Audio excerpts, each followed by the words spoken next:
Radio Show with your host, Lonnie Clark. We stand together and accept that we now live in a world transformed by Fukushima.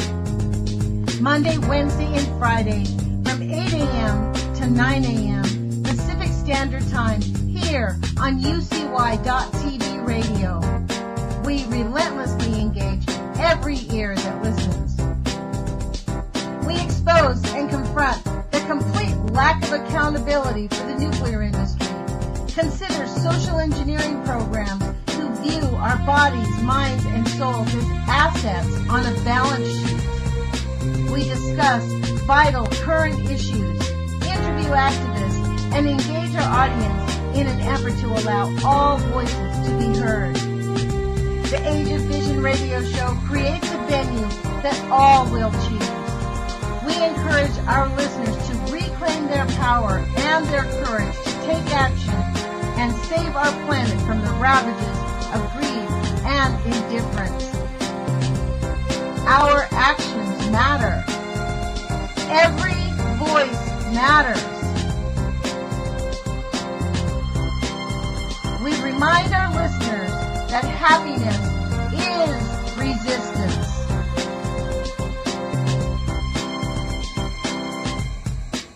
Love is greater than fear.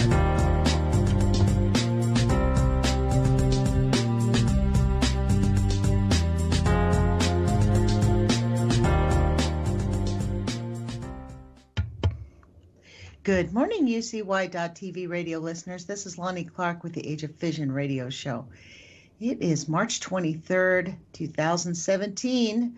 It's 8 o'clock in the morning here on the West Coast in Eugene, Oregon, and I have on the line with me a dear friend that I've had on before, and I think I've told you I've been excited for him to come on. He's been booked a little while.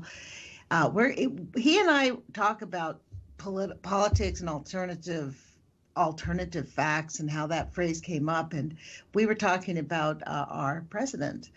And he and I kind of stumbled on the same thoughts. It was hilarious. So let me introduce Ed Oz. Ed, thank you for joining me. Ed has a Facebook page, Ed Oz, and Ed, is your page public?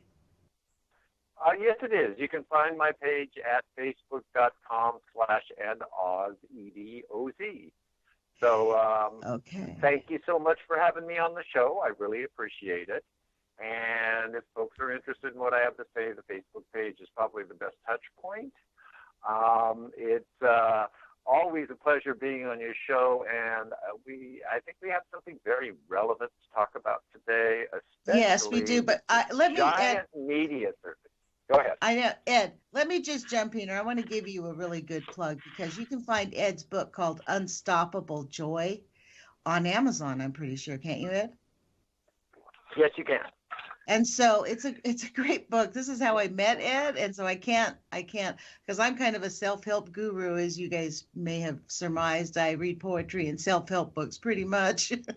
Anyways, Ed, let's get to what we wanted to talk about, which is about our president, who is now on the path of destroying people's belief that we get any truth or any facts or anything from the government, from the media, and how we've seen this one-trick pony before, and it's all been funded by the same people who funded World War II. So you got it. And here's what I want your audience to do, because I know a lot of your audience are very, very don't accept the facts that the media puts out regarding nuclear and its radiation and the how it's causing all of these problems in the world and killing us off. So you have an audience that's pretty much aware of keeping a tongue in cheek or being skeptical when they listen to the media. So what I want you to do to begin with is kind of forget everything you know about Donald Trump. In other words, just like all of this stuff you've heard over the years, The Apprentice and everything else, kind of like wash it out of your mind for a minute, because what Lonnie and I are going to discuss may change your viewpoint quite a bit about who. Well, hey, I watched The Apprentice. Yes, I did. I saw it a little bit. I mean, but what I'm saying is, in our minds, we see a Trump who was a real estate investor, a media mogul, made all of these wonderful investing decisions, became this powerful businessman through the use of finesse in his mind and the art of the deal. And it's a great image. I mean, it really is. It's a wonderful image, although people are a little shaken with where it's gone.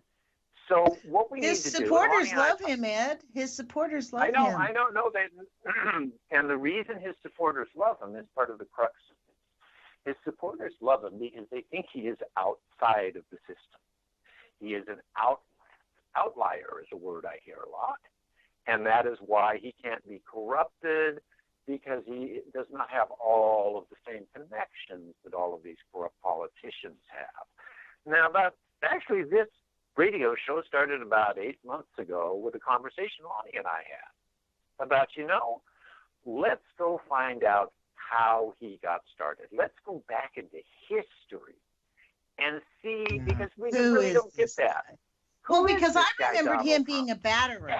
I stopped watching him. I mean, I used to listen to the Howard Stern show, and I stopped listening to him when I heard him on the Howard Stern show say some very lewd and sexist remarks about teenage girls. It was disgusting. Well, he even said them about his daughter. And he had a teenage daughter at the time.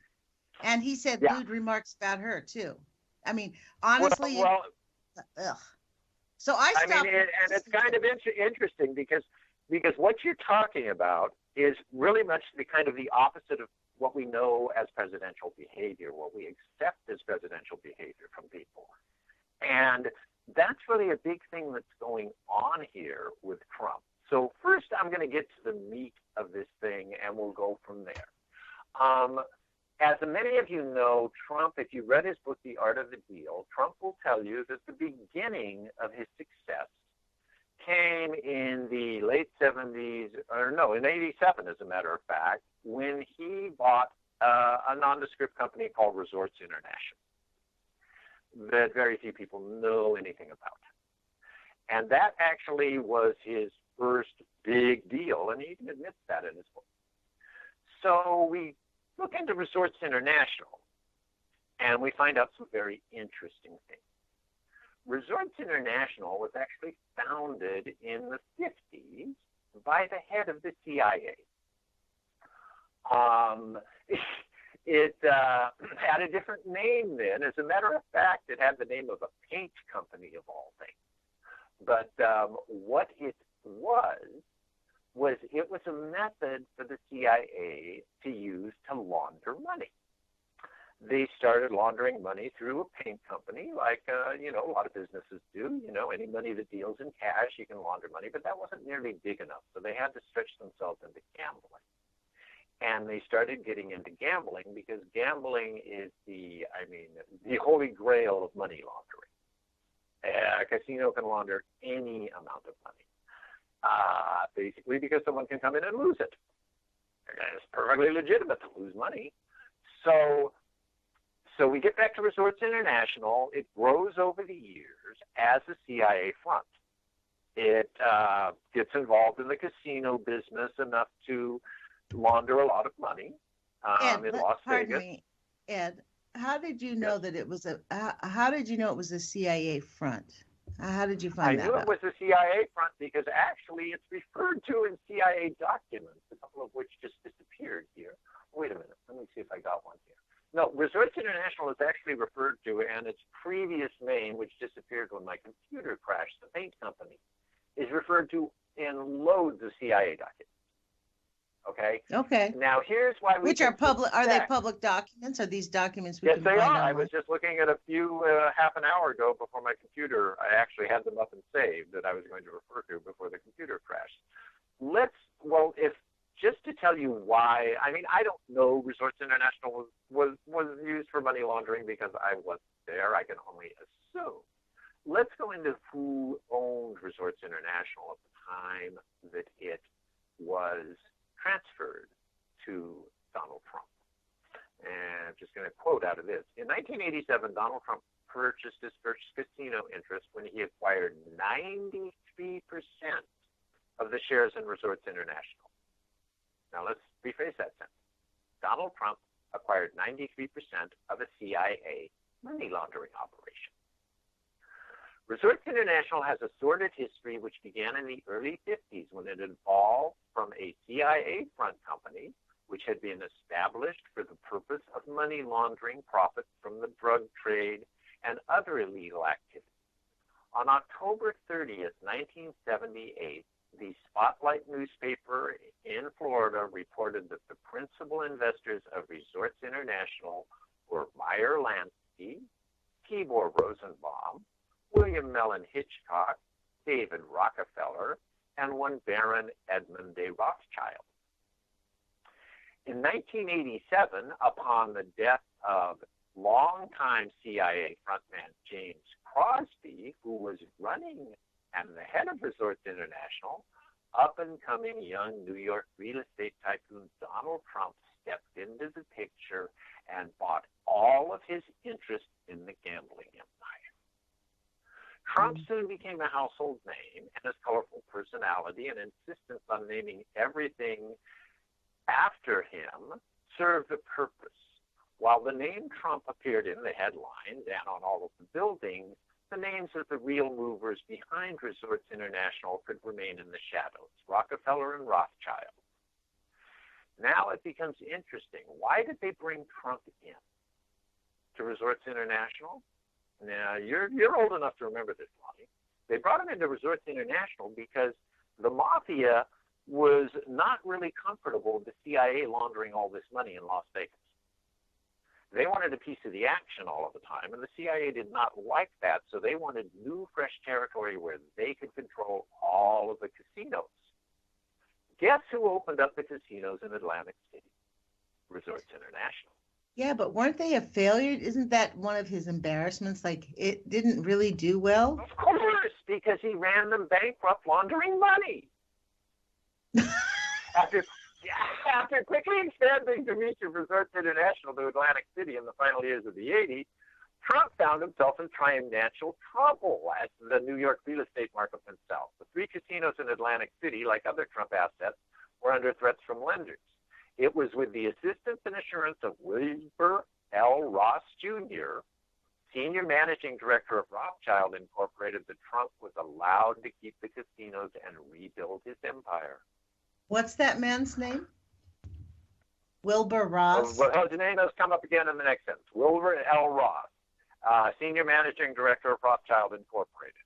The same Wilbur L. Ross, still employed by James Rothschild, came out in support of Trump's nomination in March 2016, reported by Bloomberg. He's from the Bank of Ireland.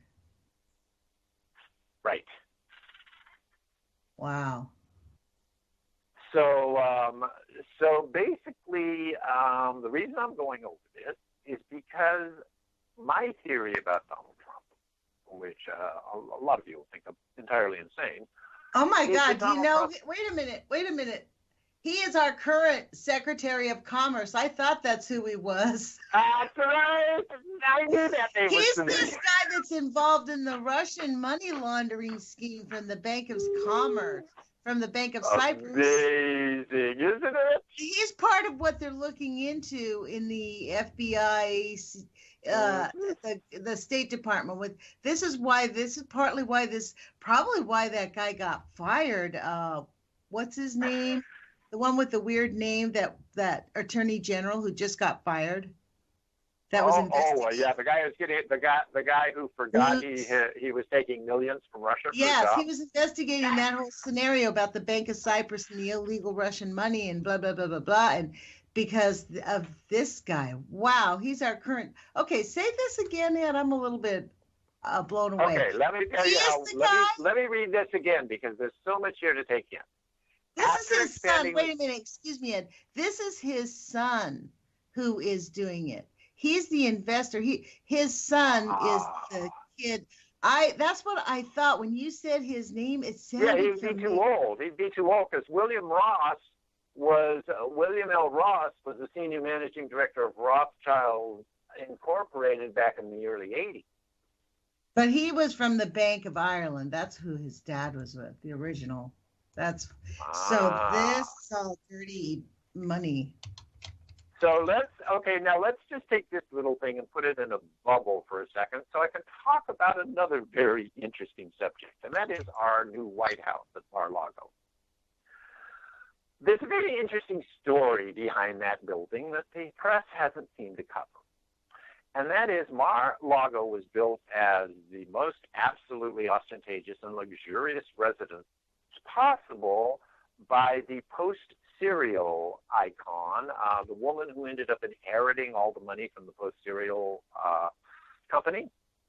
Uh-huh. So she built this huge, spectacular place in Florida.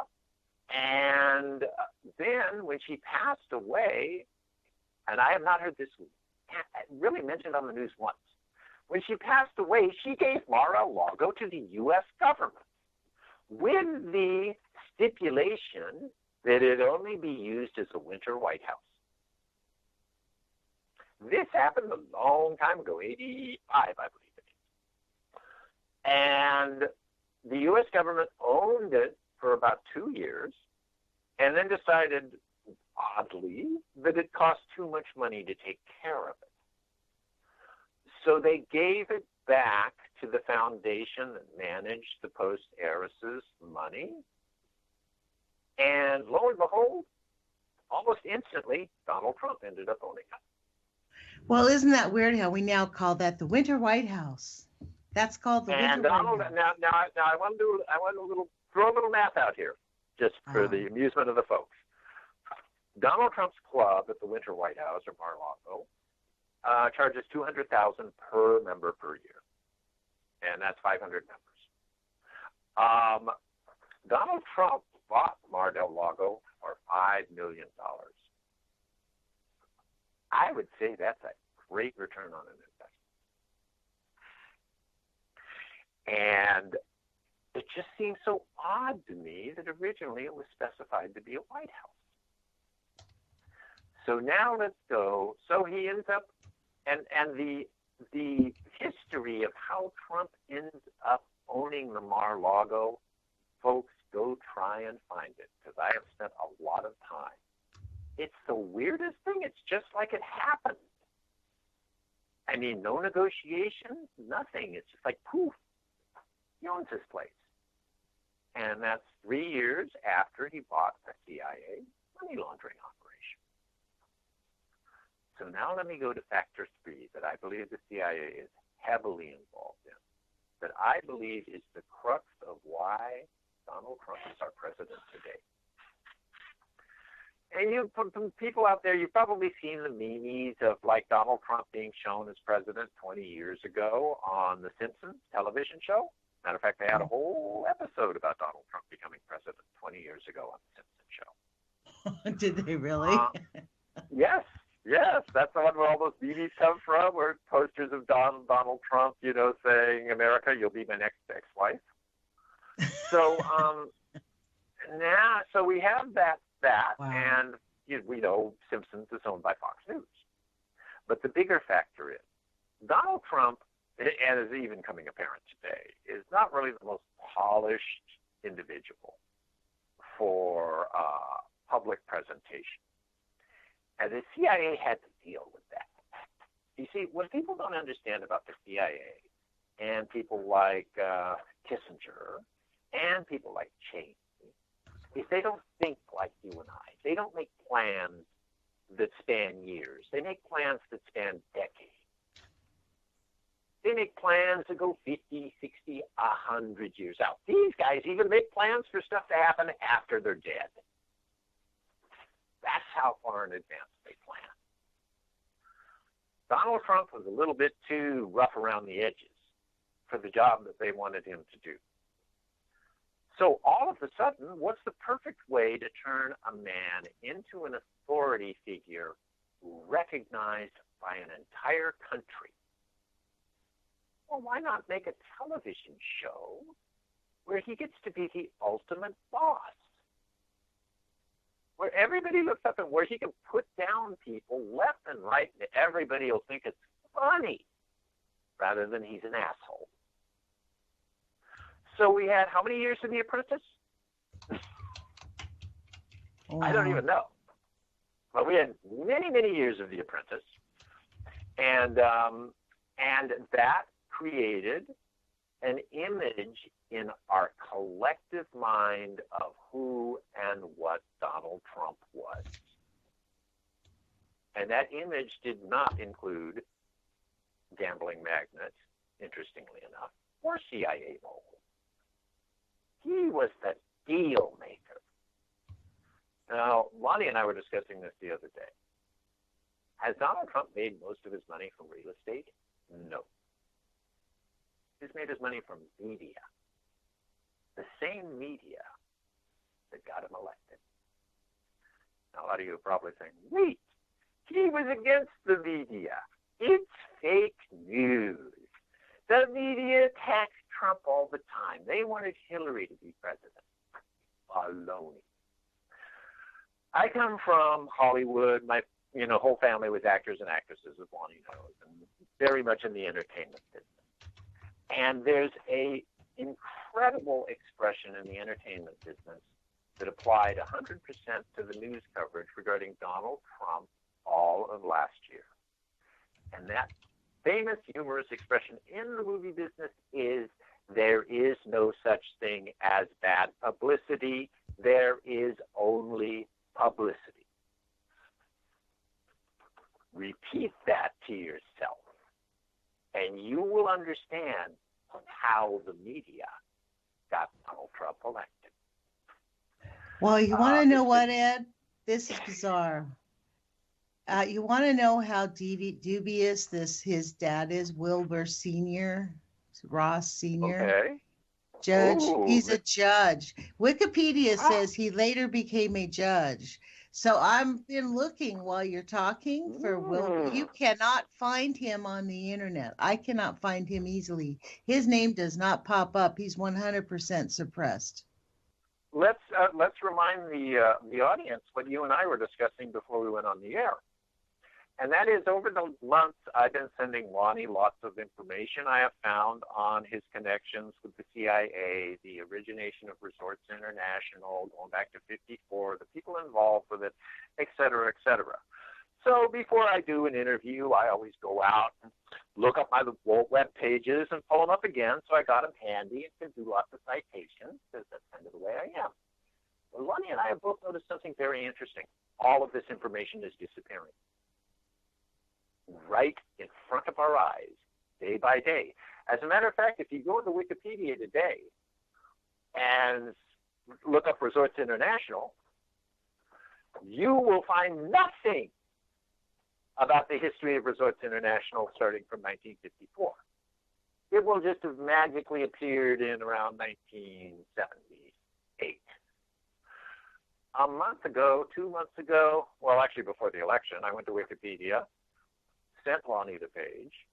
Wikipedia had all of the details of the CIA front company that turned into Resorts International. Those details are no longer there this morning. Well, so this is really a discussion about how we really need to make sure we use our print screen, or we make a PDF of everything that we think is valuable, because honestly, they are whitewashing it. And this is one of the things that's the most dangerous. I wanted to have you on, not about how he started in his corruption, because it's obvious to see it's a coup. They're attempting an internal coup. But the issue is what they are doing systematically. Every day he tweets about the corrupt media. Anytime a story breaks, it's the corrupt media this, the corrupt liars this, the fake news that. And I go onto Twitter, I go onto Instagram, I listen to his, thank you, Mr. President. I'm sick of NBC. I'm sick of NBC. Fake news, liars. Podesta's a child molester. I mean, like, it's like Pavlov's dog, Obama did this. Well, we're not talking about Hillary. Don't forget about Hillary. Look, it's obvious the guy has, unfortunately, I'm not denying that Hillary is not as corrupt as Trump. But the deal is, and that he's just in as much as dirty money. The difference is we can't find his information as easily because they're not as sloppy. This connection with this guy, this commerce secretary, and all of this, this Russian stuff. But even if Trump goes down, it is part of a CIA plan. Bingo. This is what we have to remember. That's right. Okay? All of this is part of the plan. Lonnie and I have discussed several times that really we kind of think that Trump is kind of clueless at this point about what's happening. Yeah, he's being manipulated. He's part of the plan. Now, why would the CIA want to do this? You know, as you know, I've been racking my mind on this for 2 months, trying to make sense of what this is all about, and I finally believe it came to me last night, Lonnie. Have you ever heard of the expression, the uncanny valley? The uncanny because valley. We are living in the uncanny valley now. Let me tell you what the uncanny valley is. It's a very interesting subject. I really encourage any of you to go out, type it into a search engine, and learn about it. The uncanny valley is a psychological effect that was discovered when they first started trying to use robots to interact with people. And a scientist actually coined the phrase the uncanny valley. What the uncanny valley is it's why we don't have robots for bank tellers. Because when you sit in front of a robot, even if it looks 100% real and can do every micro movement that a human being can do, there is this giant gap called the uncanny valley because you know something is wrong. You know something is reality. That something is presenting itself as reality that is not reality. The uncanny valley can actually make people ill, physically ill. It confuses people. They don't really know what's going on. It doesn't only happen with robots today. It happens in anything that tries to simulate being a human being. It can also happen with, when they take and create a digital character, and you're watching that digital character in the movie, and something seems wrong. That's the uncanny valley. And when you can put people into the uncanny valley, you can keep them completely confused. Not only confused, but upset. Maybe that's why they... Let me tie this to Trump. Everything he does is not like a president. Every word that comes out of his mouth is not what we expect as presidential behavior. It throws us into the uncanny valley. That's true. We're like, what the fuck? What? Did he really say that? Yeah. Did you hear his son? Did you hear his son put down the London mayor last night after they lost all those lives? No. What did he say? Oh my God! You talk about a shitstorm. His son tweeted last night that the mayor of London says that people should just accept this. This is part of living in the city, terrorism. His son said the mayor that? of London did not say. His son tweeted it. Donald Trump Jr. has just caused a major international incident.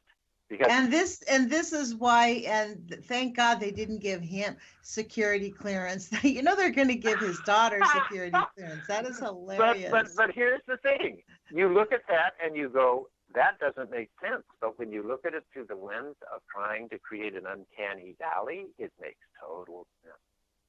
Well, can you imagine if Hillary Clinton had said, guess what? I really need to have Chelsea next to me all the time. I'm going to give her a special title in the White House, and she can sit on any high priority meetings we need because I like her there. I like her input. Imagine what people would have said, putting Chelsea Clinton sitting next to Angela Merkel. Any of this had happened, if Hillary's fucking, people have been fucking colluding with Russia. Imagine Nixon putting his kids next to the chancellors. I want to tell you how long it takes. I want to tell you how long it takes for truth to come out. There's a great article by Christoph that everybody should read today, where he says the forbidden word. It's the main article, opinion article in the New York Times. The name of the article is "The Smell of Treason is in the Air," and he's the first major press person to use the T word, treason. It is treason. But basically, the interesting part about this article is he compares everything that's going on to if any of these, even the minorest thing, had happened when the Republicans were in charge and Obama was trying to appoint somebody or do something like this, nothing ever would have gone anywhere. And that at this point, we have to get to the bottom of the treason because everything is starting to look like treason now. It's really starting to look like the guy who they're distancing himself from. What's his name? We were talking about him earlier. Manafort. It's come out now that Manafort was taking millions from Russia. Yeah. Every year. It's 2006. And his job was to manipulate this is an media. interesting thing. Manafort was his security advisor, right? And he got in there and just filled his ear. He worked over Trump pretty hard for that entire period of time. I mean, think about it. I mean, I would love to see Trump's tax returns. I guarantee he owes them money. He owes the Russians big money. I think that's why it's been hidden. I think that's why this is such a big issue to him, for that stuff not to come out. Well, this is why I think the idea that he's a CIA plant, a long-term plan coming to fruition, is exactly right. Because even Pence, to be honest, my experience with Pence let me know that he couldn't give a crap about our government, our people. We got a few minutes here. Could you tell the audience about your experience with Pence? Oh, I have a couple times. Okay, I want to make sure they're aware of that. Just in case you haven't, I called Mike Pence's office. I won't go into the details, but Mike. Yeah, just the short version. I called Mike Pence and what's his name, Boehner's office, when they stood in front of a microphone and said they were proud of not giving the unemployed people an extended 2 weeks or 3 weeks of a month and a half, I guess it was, of unemployment. And I called him up. I said, look, I'd rather pay taxes. Thank you, but no. Like, I hope you change your vote because some people might starve. Mike Pence's office called the Capitol Police and said I threatened to murder his staff. And after the Eugene Police Department investigated, even the local police came out, didn't they, or talked to you? A detective from Eugene Police Department investigated me for almost a week before he called me up and said, I can't find any. What is this claim about? And I was livid and gave him a piece of my ear, wrote a letter to my elected officials, and not one little peep, pipe, thank you, sorry you had to go through that, nothing from not a single person, nor the police department. And this is Mike Pence, folks. And he does believe in the things he actually did attempt to put through legislation in Indiana that would put a woman in jail who's had an abortion in the past. Go through people's medical records. If you had an abortion, you spend 6 months in jail per abortion, period. Right. It's not that much penance to pay for killing a life. That's his attitude. I mean, this guy is a complete murderous lunatic. The things he did to Indiana, he broke their state. He actually is instrumental in helping keep open 2 leaking nuclear power plants. So, and I know he's behind this. To me, he's a picture of. I wanted to mention that I found one of those documents. CIA. I want to read a few lines here. What's the title and where's it from? And when was it written? Well, actually, this is from Global Research, but it's a slice out of a document. Which I'm document? trying to find the exact. Okay. Oh, well, it'll probably tell us if you're going to read an article. Okay. What day was it? Well, let me just read this because it goes back to the Wallace Groves guy. When was it written? Okay. How old is it? Right. Okay. One former federal official who helped scrutinize Castle was one of CIA's financial channel for operation against Cuba. As for ex-convict Wallace Groves' connection to the CIA, a number of CIA documents have been released to confirm this relationship. According to one of them, quote, the Wallace Groves mentioned in the attachment as being connected with Meyer Lansky and the Mary Carter Paint Company / Resorts International. That's the name, Mary Carter Paint Company. So go back and say that again because I didn't really understand it. Wallace Groves, remember the guy you were looking up? Okay, this is just a cut out of a document, so we don't know what document they're referring to. This is just like I looked up Wilbur Ross, Ed. Okay, well, here's the paint company I was telling you about. Right. Let me just read this again. The Wallace Groves mentioned in the attachment as being connected with Meyer Lansky. You know who Meyer Lansky is. And the Mary Carter Paint Company / Resorts International. So this is the part they're hiding. They're hiding the Mary Carter Paint Company. That's what they took out of Wikipedia. That was the original name of Resorts International, and that was the company founded by the CIA.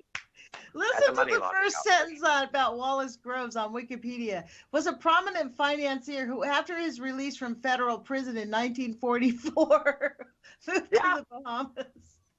Now listen to this. Okay, so they say the Wallace Grove mentioned in the attachments is identical to the Wallace Groves who is subject of OS file number 473865.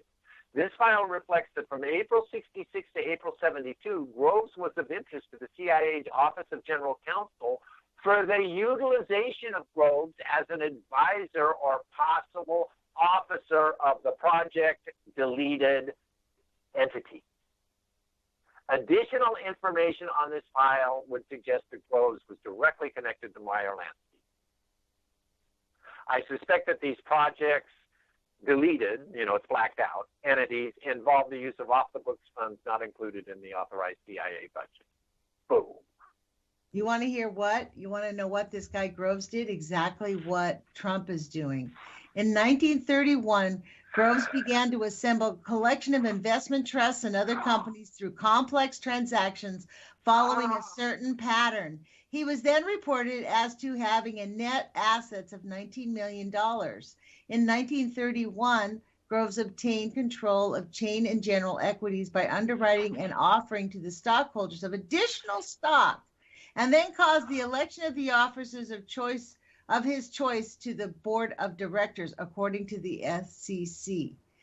Groves then sold to the company 642,517 shares of common stock of Interstate Equities Corp. For approximately $1,325,000 with a gross profit of $369. The stock had little or no asset value. That's why he went to jail. This is what they did. In December, two other companies, Interstate Equities of New York and Yosemite Holding of Detroit, also came under the control of Groves Equity Corporation by December 32, netting Groves the market value of these companies by the expenditure of a very small amount of money. They filed suit against Groves and his associates, and Groves sold his control of Equity Corp. Wow, and it goes on. The litigation against him is well known, and he went to jail for some of this. Wow. Well, and he came out smelling like a rose. Because he had billions of dollars stashed away offshore. He came out being a major CIA player. He's also involved here. I'm reading down lower in this the Bank of the Bahamas. This is Yes, he did go to the Bahamas. Okay, yeah. Allegations of underworld association. So this is the thing. This is all dirty money. People need to understand that they're being manipulated to not trust any news, any reporting, any facts. The CIA, the FBI, people's long-term year credibilities are being really undermined, much like they did in 2000 when Bush attacked, when 9/11 happened, when Cheney and Bush attacked the World Trade Center. I mean, when that I agree with you. The thing is, they've got everybody so confused that no one anywhere is talking about the possibility of Trump being a CIA plan, which is exactly what he is. I mean, but I want to ask your audience. You've seen some of the stupid things that Trump has done in the past 100 days. I mean, incredibly stupid. There's no other word for it, even if you're a supporter of Trump. But some of the stuff he's done is pretty stupid. Okay? I just want to ask you this. Do you really think that is the business acumen that brought him millions? Billions? Right. No. He's not a very good businessman. And now he's distancing himself from all of these people that he hired, right? No, he was really, no. Well, the other great sign of a good businessman is they know the people they hire, and they check them out thoroughly, right? He's violated every word. Here's a couple of banks that are quite interesting here that I'm going to look into. One significant organizer of the post-global drug connection between CIA, organized crime, and their mutual interest in drug trafficking was former OSS officer Paul Ellie Helliwig. Helliwig was head of special intelligence branch of OSS and later an officer of the OPC and CIA, was simultaneously the owner of the Bank of Perrine in Key West, Florida. Quote, a two-time laundromat for the Langston mob and the CIA, and its sister bank of Cutler Ridge. Worked for the CIA and owned two banks for money laundering. Wow. All of this in southern Florida, all of this right around Mar-a-Lago. Mar-a-Lago. Right. Exactly. Now, since we're talking about that interesting period back in and you're an expert on this, even more so than me, and that is this period where Trump got this stuff, 82, 85. Well, pretty much southern Florida was run by Romney, Jeb Bush, and Bush Sr. And we know what they were doing. Well, this is the thing that people need to understand. We talk about there being a, quote, deep state. That's a phrase that sort of has popped up. Why did we get that phrase? He's used that phrase, right, to show they're after him. And it does kind of tell us what it's really talking about is an illegal government that's running our country. Like we basically, I mean, think about this. The CIA has unlimited funding, and they now have their own little army. They can drop bombs anywhere they want with drones anywhere they want, tell them anywhere they want to go. I mean, we know that they run some drugs, that they have a drug operation. May I interrupt for just 1 second, because I want your listeners to have this figure. When we went into Afghanistan to get rid of the Taliban in 2002, Afghanistan produced 8% of the heroin in the world. That's right. 4 years later, 92% of the world's heroin. You want to know how bad did the U.S. invasion create such a booming heroin market? Because they forced him to. I literally, you know me, I'm a C-SPAN. I've had Afghanis from on Facebook get in touch with me, and they were forced. Forget Facebook, Ed. You know me, I'm a C-SPAN junkie.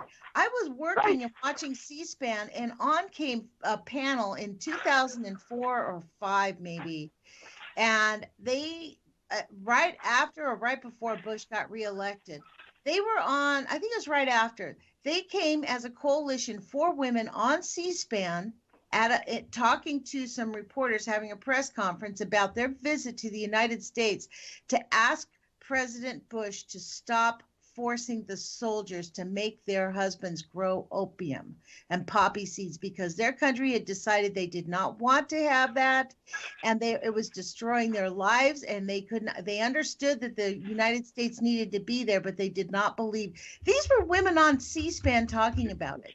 Just 2 weeks ago, I don't know whether you saw this, I think I put it on your wall. Just 2 weeks ago, CNN had an article about Afghanistan. And they had a picture of an American soldier standing in this field that had all of these just little plants in the bottom, basically, just sprouts coming up. And the caption was, an American soldier protecting the wilderness in Afghanistan. Well, I've grown opium poppies, the entire field with little baby opium poppies. That's what that soldier was protecting. You go online. This is why, because we have an unlimited CIA, though, Ed. This is the deal. We have an unlimited CIA. It's for the people who want to destroy our liberties, and that's what we're talking about. I mean, people get into didactics. We're a republic. We're a democracy. Whatever. We're not. I'm talking about our Bill of Rights. I'm talking about our preamble, that we, the people, we're here. And unfortunately, I get it. That was all a pipe dream, and we, murdered our way across the country. But it's time to grow up as a people. We're here. We are one nation, and we do have a document that's worth savoring and worth keeping and worth exercising. Liberty is an exercise. We can easily give it up by letting these fascists take over. Oh, absolutely. I found some more relevant information here, doing some research. Okay. Okay. Where does President Trump fit into this picture? Okay. Resorts International evolved from a CIA front company set up in the early 50s by then CIA Director Alan Dulles. Dulles, how's that pronounced? Dulles, right. and his close associate, three-term New York Governor Thomas Dewey, political functionary in the so-called Rockefeller Republican wing of the GOP. The front company in question was the innocuously named Mary Carter Paint Company, which operated a national chain of paint stores but was entirely set up to function as a covert CIA money laundering operation. In 58-59, Dewey and a number of associates used $2 million in CIA funds to buy a controlling interest in the Crosby Miller Corporation, headed by Dewey friend James Crosby, which was then merged into Mary Carter Paint. Among other things, the new corporation laundered CIA money for arming the anti-Castro Cuban exile, Meyer Lansky, of course. The company also launched into lucrative casino gambling enterprises in the Caribbean, where the CIA was quite active during that period. Near the Bahamas, as a matter of fact. Having engaged the Lansky crime syndicate in the now thoroughly documented and widely known plot to topple Fidel Castro. Thus, it should be no surprise that in 1963, Alvin Malnick, top henchman of crime syndicate boss Meyer Lansky, was found to be closely connected to the operation of Mary Carter Paint. In 63, wow. Mary Carter Paint spun off its paint division. During the next several years, began developing the casino operations. Isn't it interesting that a company called Mary Carter Paint spun off its paint divisions and was only involved in casinos, particularly in the Bahamas? Yeah. In 1967-68, there is wait a minute, but I just want to, let me finish this up, just one line. In 1967-68, Mary Carter Paint officially changed its name to Resorts International. There you go. 1968. 68. I wonder what Donald Trump's dad was doing. It's no longer a paint company, and at that time they also stretched worldwide with their influence. Now here's Resorts International when it first formed. You're going to love this. The chairman of the board was Meyer Lansky. You know what? They're thinking, they probably opened up a paint company thinking they could get into every country because everybody needs to paint. But then they realized, no, we can actually go in and gamble because everybody gambles. That's probably how they came up with that idea. According to several articles I read, what Trump's purpose was, what his main purpose, why the CIA hired him. And remember, folks, you know, there was this giant Trump hates Bush and Bush hates Trump drama that played out through the election. Well, at the day that Trump took control of 93% of the CIA's money laundering operation called Resorts International, the old man Trump was head of the CIA. So that deal could not have happened without his involvement and approval. So there was no fight. There's no fight between the Bushes and the Trumps. It's all stage. Well, you notice that the Bushes are very, very silent in all of this calling Obama, blah, blah, blah. Like, where's the other presidents calling? And now, especially now that we have the evidence that they cannot deny that there is some kind of something's, they have evidence that something went on. They know exactly. In fact, my guess is they have heard the tapes and they know exactly what's going on. They know well, exactly. Actually, it appears they do, because that's why there's this big thing going on in the news today regarding, basically the connection, saying that there's no question anymore. Okay, and Nunes has basically just destroyed the credibility of the House now. Well, they have to have this is what's going to happen. Is he went over there nervously to tell him, "Holy my God, we've got real shit on you guys." That's what he went as a friend. 53 as minutes a ago, friend, I'm sure that's what he did. We have breaking news.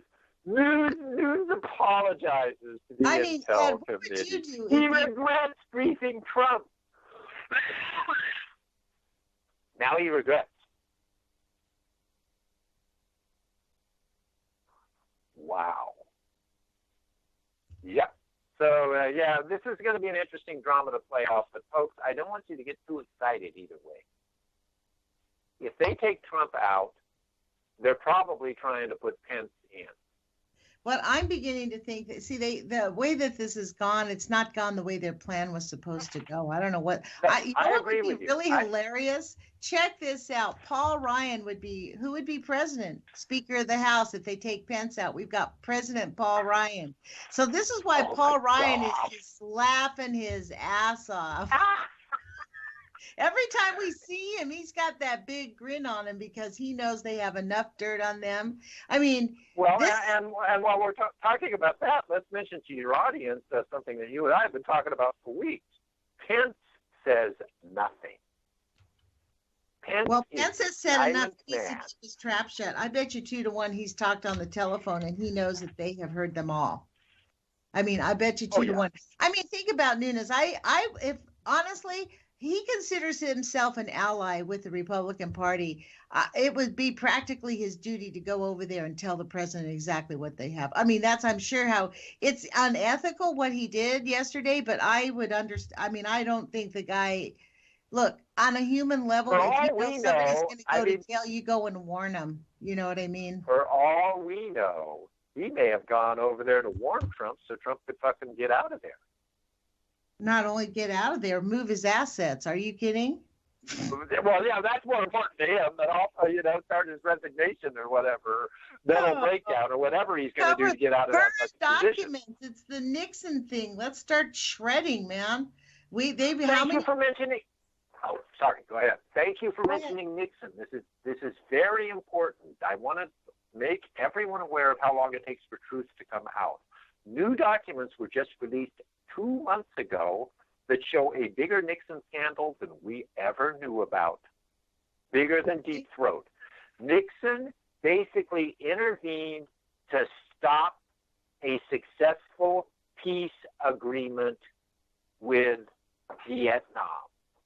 We had a peace agreement ready to go. Everything was going to go. And Nixon said no because he wanted to get reelected. So he individually kept that war going on. Well, is that any different than Reagan? His whole reasoning was he thought that if peace happened, he would lose re-election. Yes. Well, is that any different than Reagan doing what he did with Jimmy Carter and the hostages? I mean, to me, ever since I never accepted Reagan as my president for that reason ever, because he was a traitor from the beginning. He kept people hostages for 30, 60 extra days. I forget the number, so that he could be the one who said he set them free, and he did. Well, as you and I have said to people, I say it all the time. People go, how in the world did we ever end up with Trump? And I say it started with Reagan. That's how we ended up with Trump. It actually started, I guess, a long time ago, Ed, even before that. Yeah, but Reagan was the first example of if you're for the country, then you're for, Well, they tried to do that with Nixon. That was a lot of Nixon's line, right? And Nixon did get elected. Nixon did get elected. So there is that sentiment, Something important for your audience to realize. Our Attorney General had a meeting with all the state Attorney Generals and basically said, we want you to put all of your effort in the war on drugs now. Right. Okay. We don't want you going after white-collar crime. It's these druggies we want to get. Folks, this is exactly what Nixon did. And later, Haldeman even admitted the only reason we did the war on drugs was so we could go after blacks and hippies. Because they were disrupting. Well, and who's our Attorney General? Mr. KKK, man. But this is the thing. This is what I don't get about Americans who support Trump and say he's draining the swamp. He's filled the Commerce Secretary with a man who's got dirty money. He put in as head of the Treasury a man who lied about having offshore accounts and had the audacity to look straight in the face when he got caught saying, oh, it's those forms. I just don't understand them. Well, like I told a few of his supporters, he looked right in your face how many times and said, I'm not going to be out golfing like that Obama guy. I'm going to be too busy. Well, so far he's golfed more than Obama. Already in the first month? Yeah. First few months? He's had 11 golfing trips. Wow, really? He's outpacing Obama. But and I don't care about that. What I care about is that he used that to trash Obama and then said he wasn't going to do it. And that's really all I need. This is the sad part. If you tell this to Trump supporters, they say that's an exaggeration. That's fake news. That's fake media. Like, no matter what comes out, it's all fake news. It's all a lie. There's no connection to Russia. There's no dirty money. And I know we have Trump supporters on the line. And to be quite truthful, listening, and to be quite truthful, I can understand why Trump supporters supported him. Because if what he said was true, it wasn't really that bad of a deal. He's a sexist, fascist pig, has been for a long time. He's a, ugh. Right. Honestly, I have no respect for the man. The truth is they went with their emotions, Lonnie. There's two types of, I was in sales for decades. There's two types of buyers. There's transactional buyers and there's emotional buyers. And he got elected by the emotional buyers. That's all. I think he got elected with the help of Russia. You want my opinion? Me too. I don't think the election is legitimate, at all. And I think that's going to come out. I mean, well, it wasn't legitimate when they allowed Hillary Clinton to steal it from Bernie. That was clearly known. Over 1 million votes not counted. Voters in New York, 2 million voters scrubbed in New York. That is out in the open. These are not unknown facts. These are not alternative facts. Bernie Sanders, the primary was stolen from Bernie Sanders. Now, Absolutely. What that speaks about is that DNC would rather have Donald Trump than Bernie Sanders. So now let's go to the media's involved. That's another whole show, Ed. How much did the media talk about Bernie Sanders during the election? Right, and how much did they sell us Donald Trump the guy came on television. They sold him on his negativity. They just exposed it. As I said, there's no bad publicity, only publicity. Donald Trump's name was in front of everybody's eyeballs for a year straight. That's right. Every story was about him, whether it was a story trashing him or because he said something outrageous or because he made fun of a disabled person. That didn't really matter.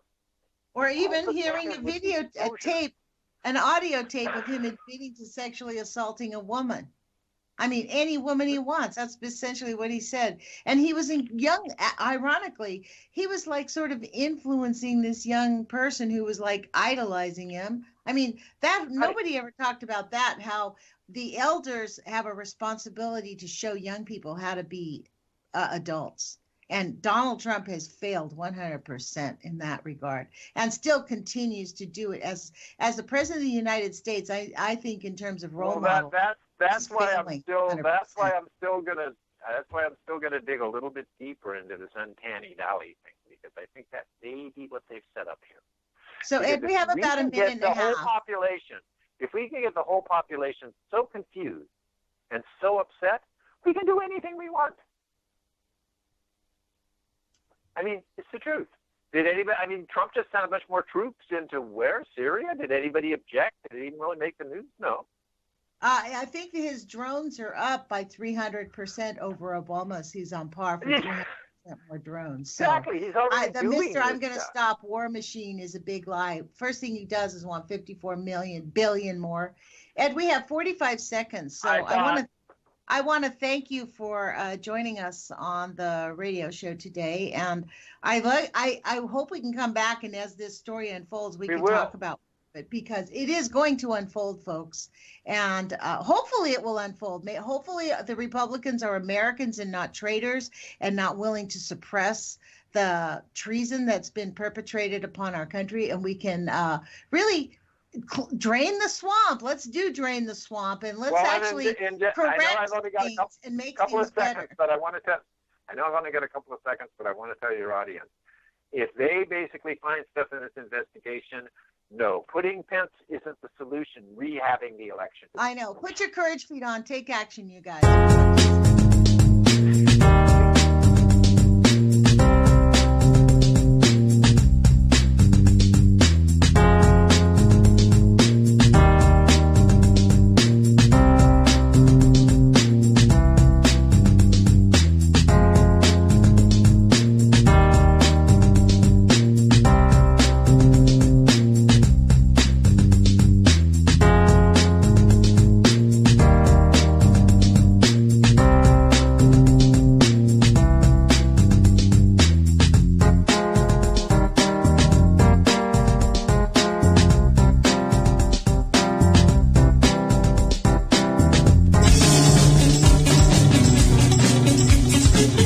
My name is S.M. Gibson, and I am the host of